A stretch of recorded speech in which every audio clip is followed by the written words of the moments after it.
Yo brawlers, this is your man, Glass Chin, and you're watching Glass Chin's Boxing. Don't forget to like, share and subscribe.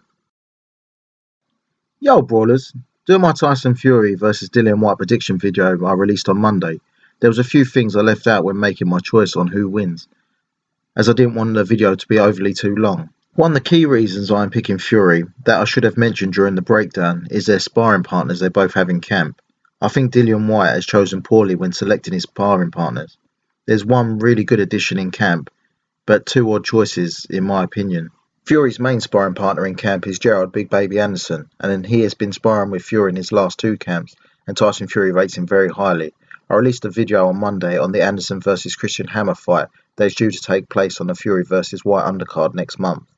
If you watch that video, you'll know that I rate Anderson as the next big thing in the heavyweight division. Fury is also sparring Joseph Parker, David Adelaide and Martin Bakole, who has his own big fight coming up against Tony Yoka. That's a really good mix of big strong heavyweights to mimic Dillian Whyte's style. Fury is covering all bases of what Dillian Whyte should be bringing to the table come fight night. Whyte on the other hand is sparring two southpaws in Dempsey McLean, novice prospect Victor Jerk and a small short orthodox heavyweight in Alan Babbage. That really isn't a good mix for me.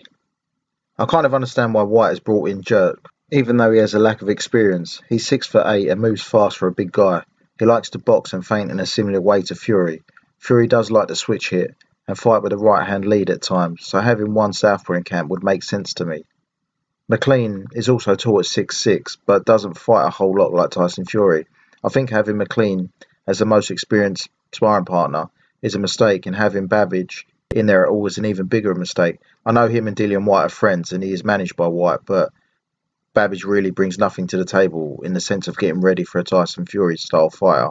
What sense does it make having a short 6'1" come forward brawler as your only orthodox sparring partner? That makes no sense to me at all. Sparring at a high pace may help Whyte's cardio as he's never been the best, but Whyte will be hitting down on the naturally smaller guy. Fury has a 60-pound weight advantage on Babbage, who really is small enough to fight at bridgerweight or even cruiserweight. All in all, out of the two camps, I think Anderson, Adelaide, Bakole and Parker are the smart options of sparring partner. But big praise to whoever it was in Dillian Whyte's camp who decided to bring in the young Victor Jerk. Jerk hasn't fought since his debut in 2019, but seems to be making his living as a sparring partner now, rather than as an active fighter. I don't know a huge amount about the guy, but I've only seen a handful of his amateur fights. But even as a southpaw, you ain't going to find many that can mimic Fury's style better. I just feel that a lack of quality sparring against tall orthodox heavyweights could add problems to Whyte's preparations. Whyte already wasted a camp sparring southpaws before pulling out against Otto Wallin. Even though he is slow and doesn't fight a lot like Fury, Zhilei Zhang could have been a better option than Alan Babbage. At least Whyte could hold, wrestle and practice his inside game against a big 270-pound man.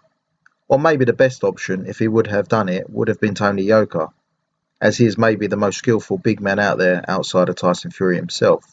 You may think Yoka wouldn't want that work, as he has a fight coming up against Martin Bakole, but Bakole is getting quality rounds in the bank against Fury. Yoka and Bakole square off on the 14th of May. I'm looking forward to that one, and I'll be releasing a prediction video for that one next month, so watch out for that one, brawlers.